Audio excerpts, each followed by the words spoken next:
نامه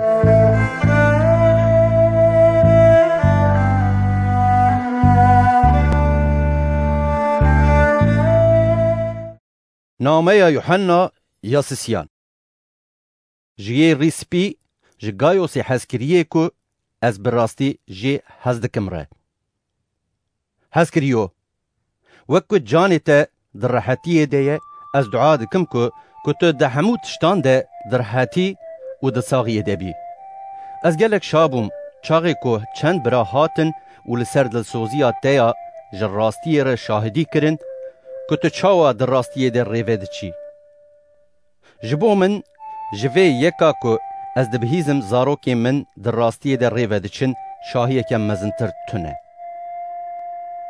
حسکریو جبرایان را حتی جیین نناس را تو هر چه دکی به دلسوزی دکی.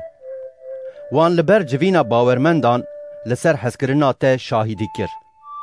ایجار تو وان به آوائه که هیجای خودیه بره بکی تی قنج بکی. چمکی او جبو ناو مسیح کتن ره و جیین که باور ناکن تشتک نستاندن.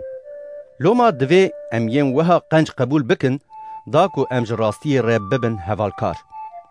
مججوین ره هن تشت نویسین لی دیوترفی سی که دخوازه خودنا وانده درخ پیش مقبول ناکه. جبر ویه که گاواکو از بیم از بالی بکشیدم سر وان فسادیین که به پیوین خراب لهمبر مکرنه. او قیمه خواه به وان فسادیان تنی ناینه. برایان قبول ناکه و ری ناده وان این که قبول دکن جی.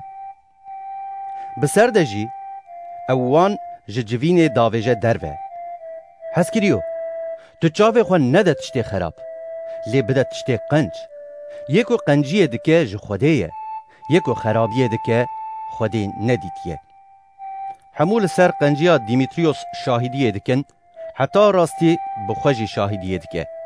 ام جی جبوی شاهدیه دکن و تو دزانی که شاهدیا من راسته. گلک تشتین که از جتر بنویسم هنه لی از ناخوازم که به کاغذ و به حبره بنویسم. لی از هیوی دکم که ده نیزیک ده ازیتا ببینم. هنگی امی به هفره رو به رو بپیون. آشتی لسر تبه. دوست سلاوان لتدکن. ناو به ناو سلاوان لدوستان بکه.